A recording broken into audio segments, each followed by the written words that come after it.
Like it or not, men tend to die first. And in many relationships, there is one person who takes care of the long term and one person who takes care of the short term financial planning. One who pays the bills, one who does the investment.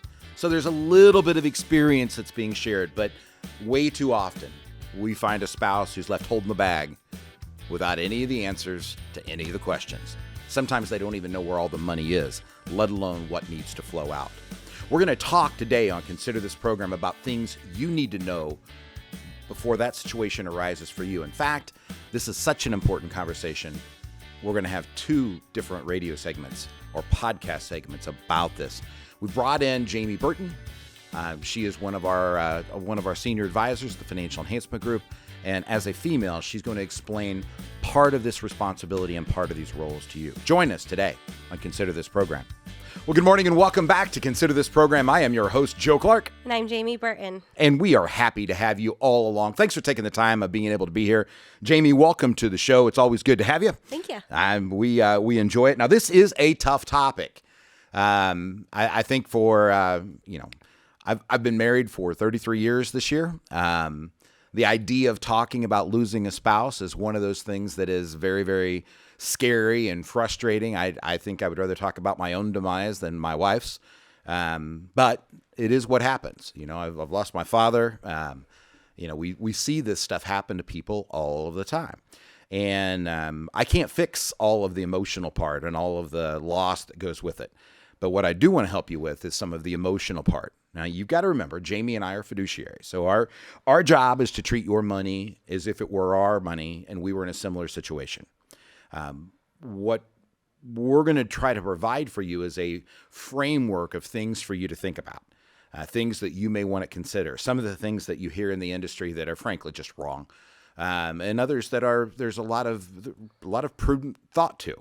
But we're going to try to cover those for you. So if you want to do this on your own, enjoy the show, take what you can. If you want to be your own fiduciary, that's your business.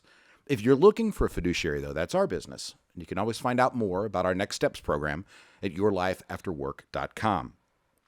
So, Jamie, what do you typically see when one spouse knows all the ins and the outs of the family's finances and the other really is just kind of along for the ride? Yeah, it can get really messy if something were to happen to this one spouse that knows everything that's going on and the other spouse is totally in the dark. So think of if you're planning a trip. So you have a trip that you're planning for your family and one of the parents is planning the whole trip. You have to book a flight, you have to book a hotel, get a rental car, have an itinerary for what you're going to do on this trip. And you have one person that plans it all out and is ready for it. So you're heading along to this trip with your family and all of a sudden you hit a roadblock and the plan is totally thrown off.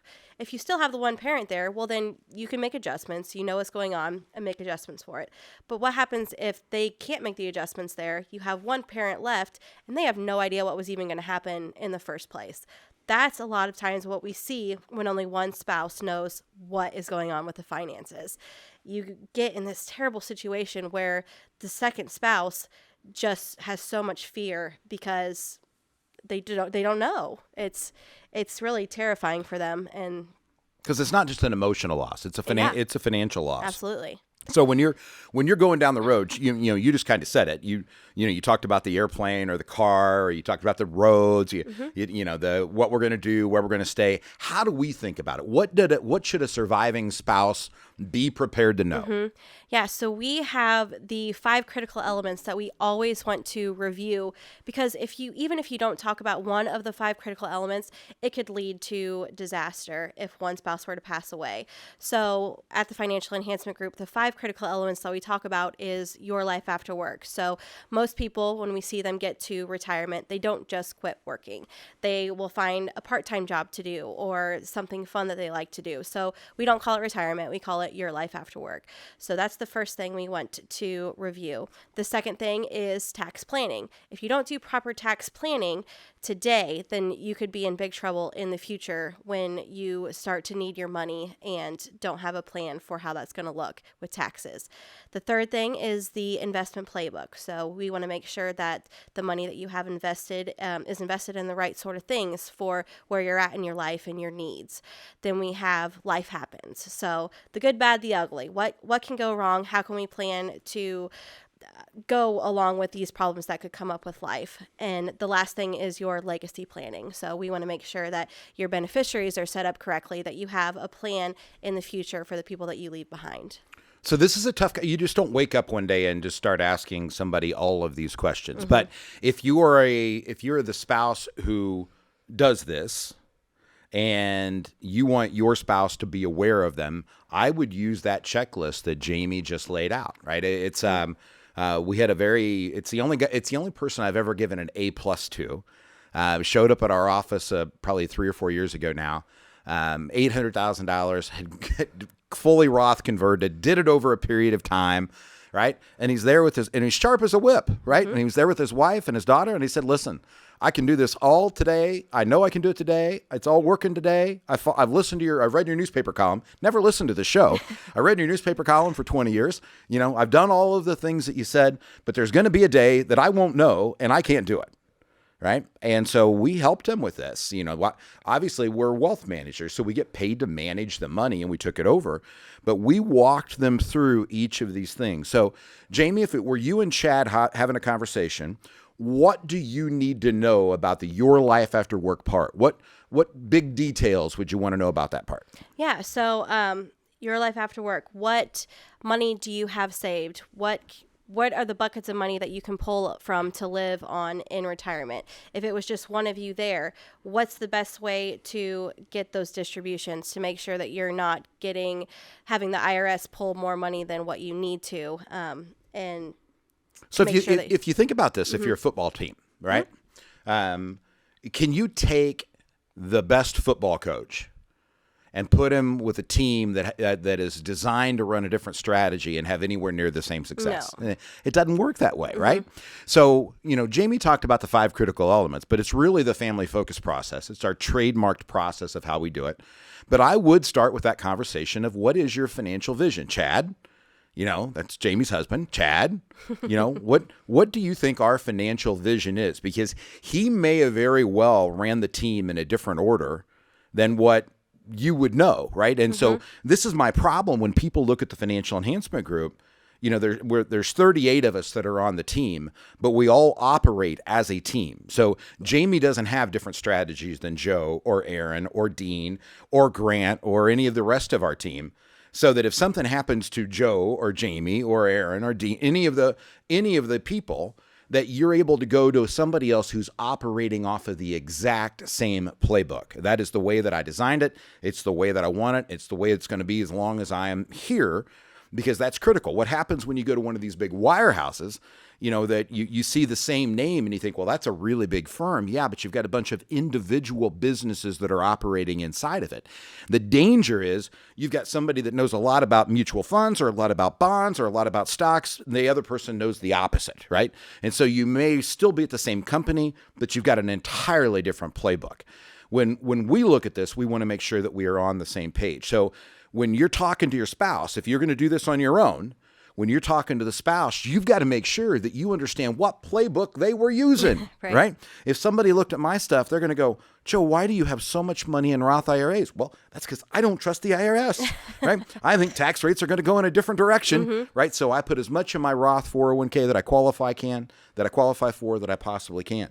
Barb needs to know that strategy or the people that are going to help her, right? So that was your life after work. On the tax planning part, you want an idea of what that strategy is, right? You do not want that jumping around, right? So, if you were telling Chad what your tax strategy was, how would you answer it? Oh, you want to take out the most money that you can at the tax rate you want to pay it at and give as little to the IRS as you possibly can. Well, that's a good summary. I think Jamie just said we want to win the game. Yes. But it's a bit. You'd have to understand that we are very, very purposeful, intentional at the Financial Enhancement Group about getting the maximum amount of money out we can at the lowest possible bracket that we can keep you plugged into. When you understand that tax planning is a series of stair steps, right? And we've talked a lot about this on the show, but it's a series of stair steps that gets higher and higher and higher as you get older.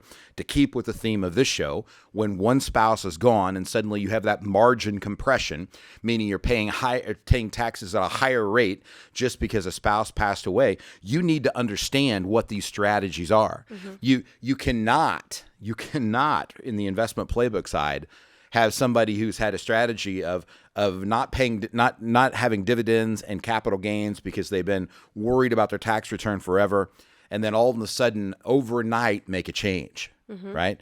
We've got a case in Lafayette. You just got to be careful. And this is not the lady's fault. She went to a bank and had $1 million portfolio that she'd built over 40 years.